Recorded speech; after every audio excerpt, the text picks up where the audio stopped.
Class में अपन जो है प्रश्नावली 6.3 का क्वेश्चन नंबर 3 तक पढ़ चुके हैं और आज अपन प्रश्नावली 6.3 का क्वेश्चन नंबर 4 स्टार्ट करेंगे।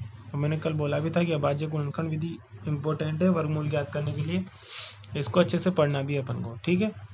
तो देखो, एक तो विधि का नाम याद रखना है। विधि कौन सी है? अभाज्य गुणनखंड, ठीक है। और एक तो विधि का ये नाम याद रखना है और ज्ञात क्या कर रहे हैं हम? वर्गमूल।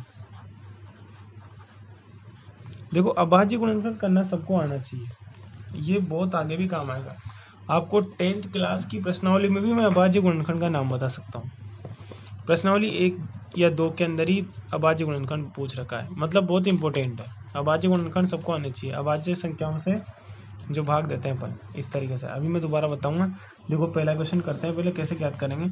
देखो, जैसे नाम से ही स्पष्ट है कि कर्ण तो आपको अभाज्य गुणनखंड है, ठीक है। तो 729 पहली संख्या है, इसका मैं अभाज्य गुणनखंड कर रहा हूँ, ठीक है ना। तो देखो, 729 के अभाज्य गुणनखंड कैसे करेंगे? देखो, यहाँ लिखता हूँ मैं, ये इस तरीके से 729 विषम संख्या है, 2 का भाग तो जाएगा नहीं, तो 3 से ट्राई करते हैं। 3 का भाग दिया तो देखो 3 दूना 6, 1 बच गया 12, 4 3 12 और 3 3 9, ये हो गया 243। फिर 3 का भाग दे लो,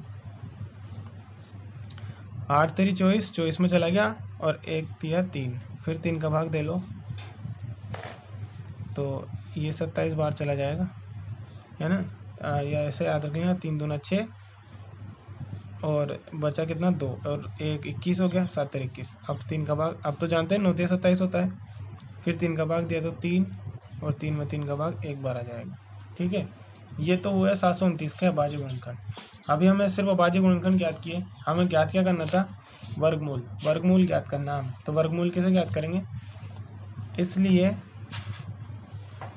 729 को आप ऐसे लिख सकते हो, 1 2 3 4 5 6 बार 3, 2 3 4 5 और 6, 3 और 3 6 आ गया। ये 729 के गुणनखंड है। अब हमें ज्ञात करेंगे वर्गमूल। तो वर्गमूल में क्या करेंगे? 2 2 के जोड़े बनाते हैं, एक जोड़ा, ये एक जोड़ा और ये एक जोड़ा, 3 जोड़े बन गए। इसलिए वर्गमूल बराबर कितना हो जाएगा? 3 × 3 × 3। आ गया समझ में? मतलब जोड़े में से एक ले लेना है, जोड़े में से एक ले लिया, जोड़े में से एक ले लिया। अब कभी कभार हमारे क्या होगा, 3 का ही नहीं 2 का जोड़ा बनेगा, कभी 5 का भी बनेगा, एक ही क्वेश्चन में, एक ही संख्या में। तो उस हिसाब से हम यहाँ पे गुणनखंड वर्गमूल पता करेंगे। तो और इसका गुणा कर लो, देखो 3 3 9 9 3 27, इसका मतलब 27 का स्क्वायर होता है 729 और 729 का वर्गमूल कितना होता है? 27। तो वर्गमूल ज्ञात करने की अभाज्य गुणनखंड विधि क्या है? अभाज्य गुणनखंड करो, जो गुणनखंड आए उनके 2 2 के जोड़े बनाओ। आ गया समझ में? देखो, मैं एक और सेकंड क्वेश्चन बताता हूँ। 400 लिखा हुआ है इसमें, ये देखो 400 है ना। अब 400 का भी पता कर लेंगे, वही सेम प्रोसेस है। अभाज्य गुणनखंड कर लो 400 पे, 2 का भाग दिया तो आधा हो गया 200, फिर 2 का भाग दिया तो आधा हो गया 100, फिर 2 का भाग दिया तो आधा हो गया 50, फिर 2 का भाग दिया तो आधा हो गया 25। अब 2 का भाग नहीं जाएगा, 3 का नहीं जाएगा, सीधा 5 का भाग जाएगा। 5 का भाग दिया तो 5 बार और 5 का भाग दिया तो 1 बार। इसका मतलब 400 के गुणनखंड क्या हो गए? 2 1 2 3 4, 4 बार तो 2, तो 2 × 2 × 2 × 2, 4 बार तो 2 और 2 बार 5। अब वही प्रोसेस हमारी, जोड़े बनाओ, 1 2 और 3 जोड़े बन रहे हैं इसके अंदर। तो क्या बोल देंगे? इस वजह से वर्गमूल क्या हो जाएगा? एक, इस जोड़े में से भी 1 2 ले लिया, इस जोड़े में से 1 2 ले लिया और इस जोड़े में से 1 5 ले लिया। जिस जिसके जोड़े बनेंगे उनमें से एक एक संख्या ले लेनी है बस, ठीक है। और ये आ गया, देखो 2 दूना 4 और 4 पंजे 20। इसका मतलब 400 का वर्गमूल कितना होता है? 20 होता है। तो मेरे ख्याल से ये चीज़ें तुम्हारे समझ में आ गई होगी। मैं एक और सवाल बताता हूँ, फिर भी एक और सवाल बताते हैं। देखो, जैसे मान लो ये 1764 है, तीसरा बता रहा हूँ। आगे बाकी के आपको ही करने हैं, 1764, ठीक है ना। मैं यही क्लास ख़त्म करूँगा आज, क्योंकि ये इम्पोर्टेंट है सीखना। ये सारे क्वेश्चन आपको चेक कराने हैं, तभी आगे पढ़ेंगे वरना नहीं पढ़ेंगे, ये ज़रूरी है। तो 1764 का गुणनखंड कर लेते हैं। वही सम संख्या 2 का भाग चला जाएगा, 2 का भाग तो 8 दूनी 16, 1 बच गया, फिर 8 दूनी 16 और 2 दूनी 4, 882, 882 का फिर आधा कर दो, तो 800 का तो 400 और 42 का 82 का ये 41 आ जाएगा। ठीक है ना। ये भाग देके देख लो, 8 में 4 बार, 8 में 4 बार, 2 में 1 बार। अब जो है आपके भाग नहीं जाएगा इसका, किसका भाग नहीं जाएगा? 2 का, क्योंकि विषम संख्या की 3 का ट्राई करते हैं, 4 4 8 और 1 9, 3 का भाग जा रहा है इसमें। तो 3 एकम 3, एक बार 1 बच गया, 14 हो गया, 4 3 12, फिर 2 बच गया, 21 7 3 21 हो गया।